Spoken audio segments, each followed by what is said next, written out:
A London rabbi has apologized for branding the senior politicians in Israel war criminals.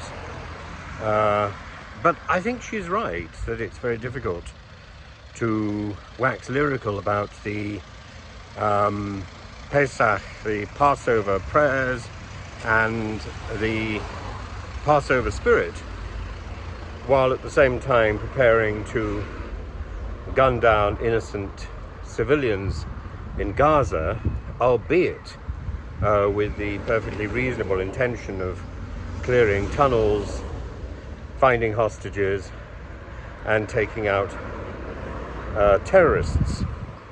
The fact is that the collateral damage is too great and too specific, and I personally find it heartening that these voices are being raised. And I put out a video the other day, and one of the people who left a comment said that I will be attacked effectively by both sides because what I'm pursuing is a more nuanced agendum.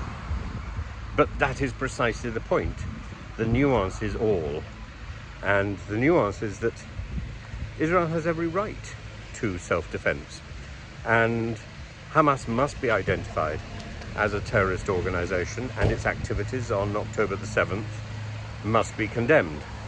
No country can possibly survive without response to a barrage of homemade or imported rockets, firing weapons at targets within the country endlessly.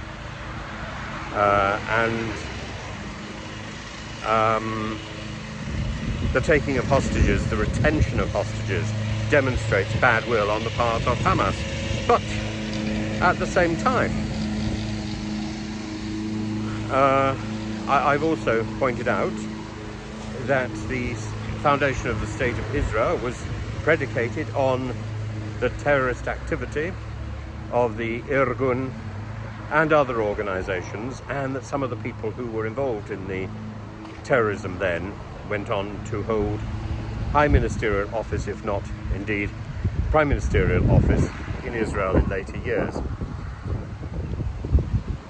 Terrorists can change, and the bomb can be replaced by the ballot box, and we must acknowledge the possibility of a Damascene moment. But all of this takes place on the assumption that we're going to be honest, bold, straightforward, and we're going to use words in a truthful way, and to disguise our words, to be mealy-mouthed about the description of individuals who are involved in attacks on innocents, is to live in some strange, surreal world where actions have no consequence. They must have consequence, and we must be able to defend ourselves against villainy. But that also goes for the villainy of a state, and a state controlled by thugs who dismiss alternative options, who confuse, using rhetoric, who confuse a problem with a solution, and who then manage to draft the entire country into submission to that solution. Netanyahu is playing the same sort of game that Rishi Sunak and Priti Patel, Suella Braverman have played about the Stop the Boats campaign. Rwanda is only one solution, and the military attack by one nation, by Israel, on Gaza was only one solution to the real problem.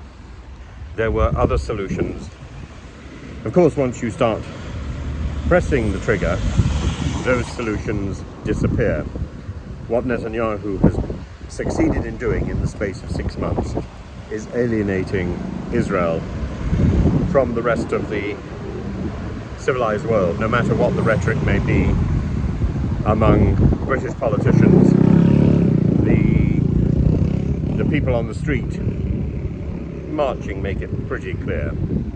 The mood is not in Israel's favor. And this is a great, great shame. But equally, there is nothing that I can see that justifies Putin's invasion of Ukraine, no matter how much the propagandists parrot their stuff, really in my comments or elsewhere, and nothing justifies the invasion. And if we resist the invasion of one nation by another, then I'm afraid the reality must be that we have to question Mr. Netanyahu's invasion of Gaza. An international invasion, an international coalition would be a different matter, and may have yielded significantly more results. I despair about the lives of the hostages and the hope for peace in the years to come, but recognizing the state of Palestine is now an essential, no matter what the Israeli ambassador to the UN claims, does, or shreds.